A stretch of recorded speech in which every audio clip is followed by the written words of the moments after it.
All right, so I should have been videotaping earlier. I started working on the car. I got pretty much everything apart. Side mount had to come out so I could start working on it. I got the coil bracket off and the distributors out and all that, and the coolant's drained. Coolant drains over down by the oil cooler down there. It's all underneath. Pretty easy.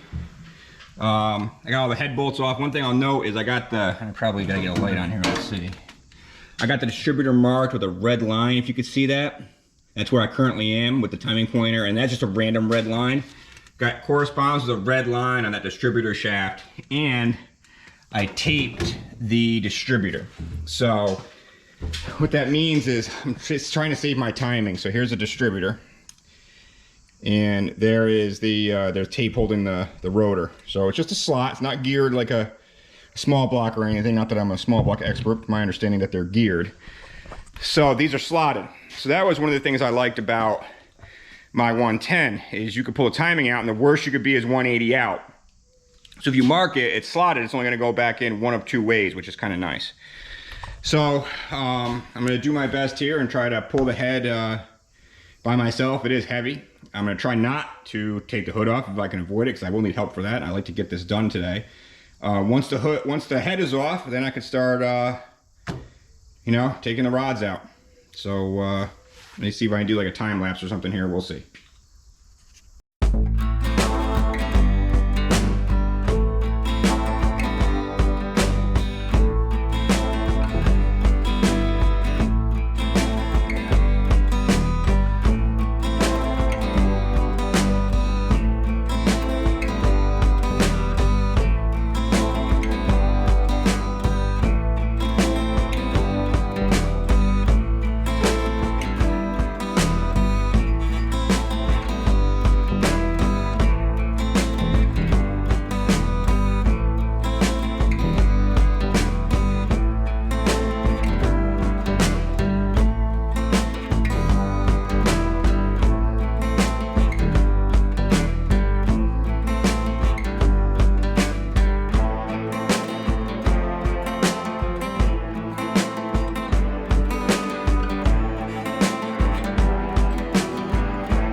All right, well, I got the head off. It's trickier than the 6-cylinder, just a little bit heavier.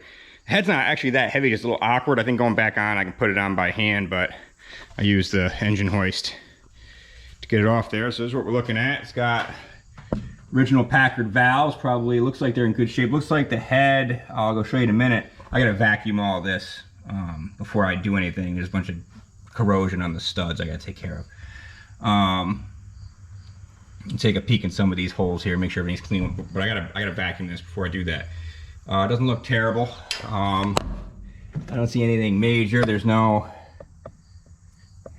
major ridge, so the piston should come out okay. I don't see anything odd, at least immediately looking at it right now. But I'll take a look better. Go over here. Here's a cylinder head. So this was definitely surfaced at some point. It's very clean.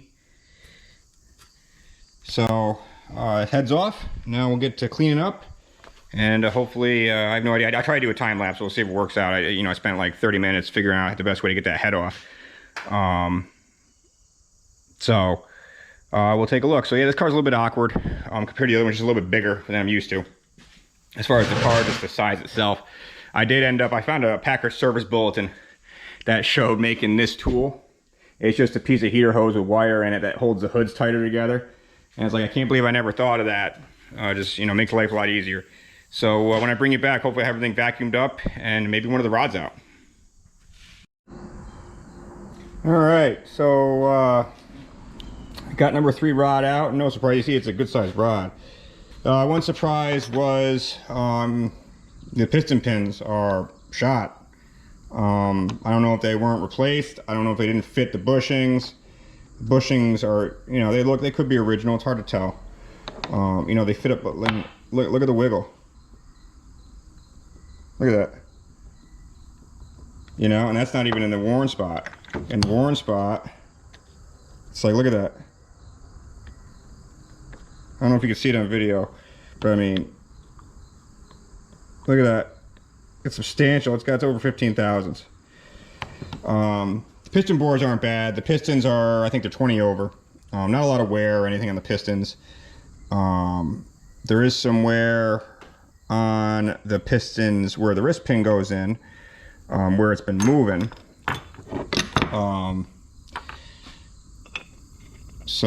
And one of them was burred up a little bit. Sorry, I'm trying to hold the camera at the same time here. I'm not an expert photographer, so let me just do this. Bear with me. There we go. So, I mean, look how loose that is. Look at that. No good. No bueno. So, again, being a machining background, I'm pretty picky with the fits. I go right to the book. I have my specs here. I don't know what I got for piston and ring data. Nothing really about the wrist pin. Engine bearings, all the clearances I'll hit. Let's see here if I got bearing clearance, journal. I got nothing on the piston pins. Usually piston pins are fit with, they're perfect fit essentially. They're perfect running fit. So it's like, half thou, 1 thou max clearance. They just fit perfect when they hone them to size. So this is gonna need new bushings, which is not a big deal. And the pistons and pins are available. I'm gonna get, if I can't get I'm gonna get new pistons and pins. They're not really that expensive. So that's where I'm going with that. But I mean, you could feel the wear on this thing. I could feel my fingernail. So I'll pull the rest. Number 8's next, and we'll go from there. So you never know what you're getting. So at least when I'm done with it, it'll be right. The cylinder bores I T-gauged, and my T-gauges aren't the best.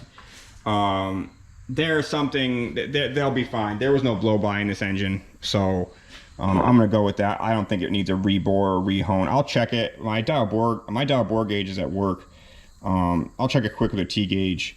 But I think this rod stuff will be primary.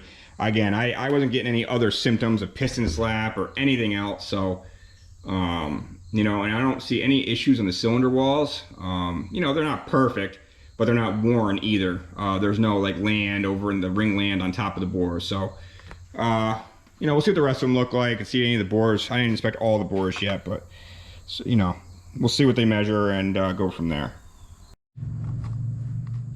All right, so getting these rods out. These rods will come out the top on these Packard 320 engines, the old ones. So I figured I'd show you this. I fought with it a little bit to try to get the right procedure. So here's the deal. I got the rod out. The piston, you have to pull the piston pin out from the top. Get the piston out, then you got to get the rod out the bottom, right? There's a rod right there. So to get this out, these freaking counterweights are in the way. See how these counterweights stick out? Hopefully you can see that. Right here, they stick out. Let me see. Right there. The rod can't fit past them, so it's not like you can just drop them out like right here. This ain't gonna work. You gotta get them on the journal, and then you gotta see the gap right there? You're gonna have to push them off the journal when the counterweight is not in the way, right? So let me see if I can. All right, on these Packard 320 straight 8s, you got to take out the piston, the rods from the bottom. So you take them apart, you put the pistons up, and then you have to take the rods out the bottom, which is tricky because of these counterweights are in the way. So these counterweights are not flush with the actual casting of the crankshaft or the forging. So I just want to point out that you got to be careful with that because they will get in the way. So, and some of them come out, like this one will come out this way, or I thought it would, and it's not gonna. So I'm gonna have to carefully move this one back over. See it now, it won't. I have to rotate the crankshaft back to get back up there. And you might have to go the other way. So the key, because again, it won't move because the big end of the crankshaft is too wide. There we go. Too wide for the too wide between the counterweight and the crankshaft itself. So you just got to watch out. You don't want to mar up your journal surface. So you got to be careful of that. These are all smooth, so when I try to be careful, but they do make little ends for these, but either that or you try to push them out, but these are pretty well in there. So we're going to try to rotate the crankshaft the other way and see if we can get this out, because there's a little bit more room on this side of the engine towards the valve train. So let's rotate this. Get my flywheel tool here. I'm working on my back, so bear with me. Just got to be careful. No, not a lot of force because there's no piston up there, so the rod is just moving very lightly. See the counterweight coming around? I'll take a peek in here. We're good. See the counterweight coming around? Well, might be able to get it out right there. It all depends on where this counterweight is. See, somebody's already drilled them out to grind the crankshaft, because you got to take them out to grind the crankshaft. Let's see if I got enough room. Maybe. So there's enough room right here, and this one is not full width, neither is this one. So let's see if I can reach up in there and carefully get this out without damaging anything. Again, there's nice slow movements. Take a peek. Not quite yet. A little more. All right, put that back. Right there, maybe somewhere. That might get it. So let's see here. This gap might be an issue, but we'll see how we do when we get there. So I'm pushing the rod up over the journal carefully, not letting it drop or move or rub on the journal too much.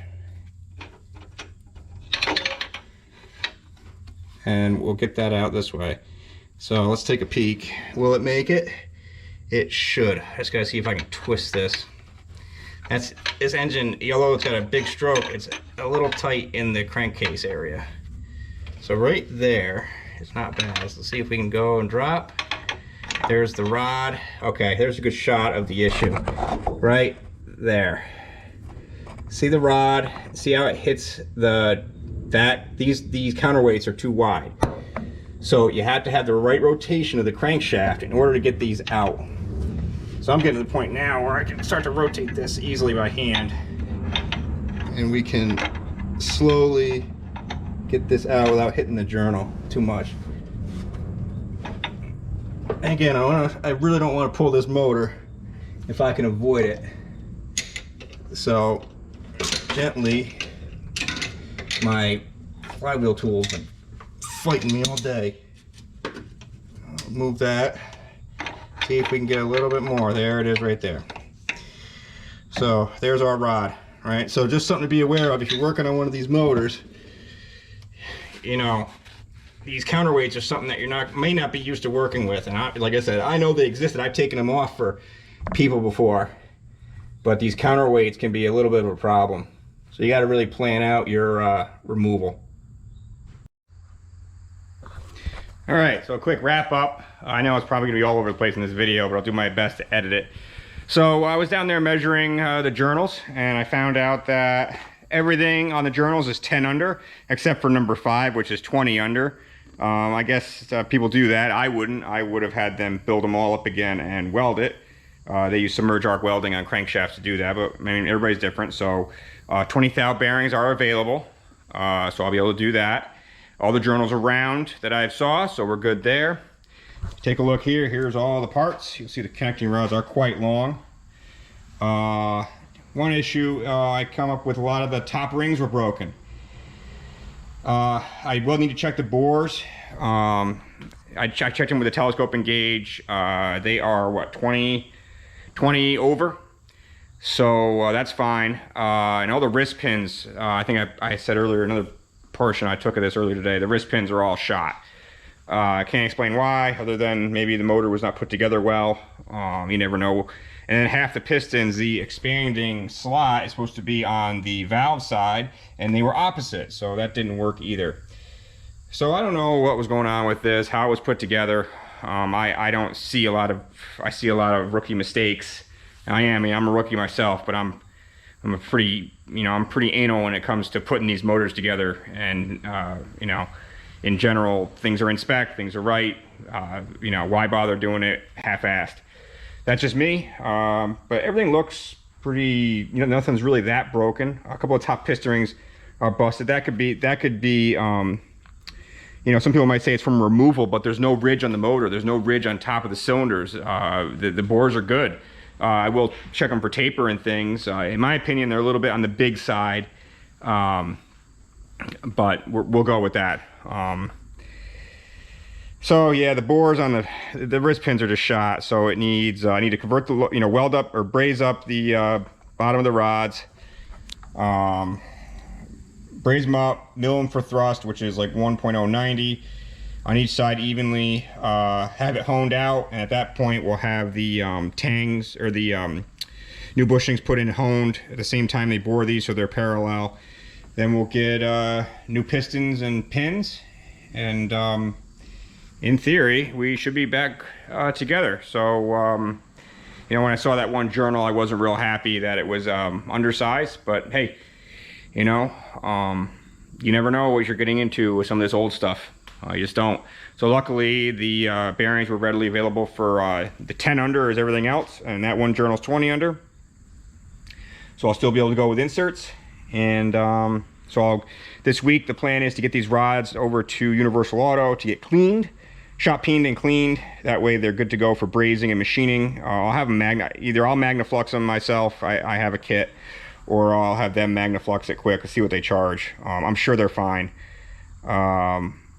But besides that, I think we're in good shape. Looks like the head was machined on this. It looks like it was definitely ground. Sometimes they grind these.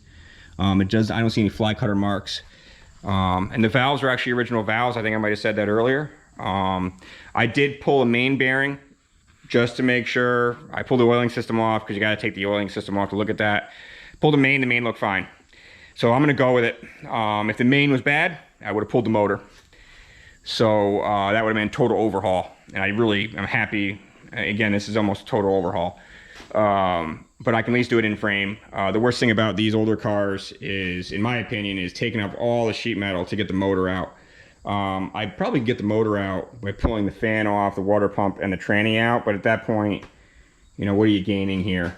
So anyway, that's where we're at, and this will be the second episode. So hopefully this helps somebody. We'll document this on YouTube, so in the future somebody will be able to find this and reference it. So stay tuned for the next one. Might be a little bit for this one. I gotta wait on other people to get that far. Thanks for watching.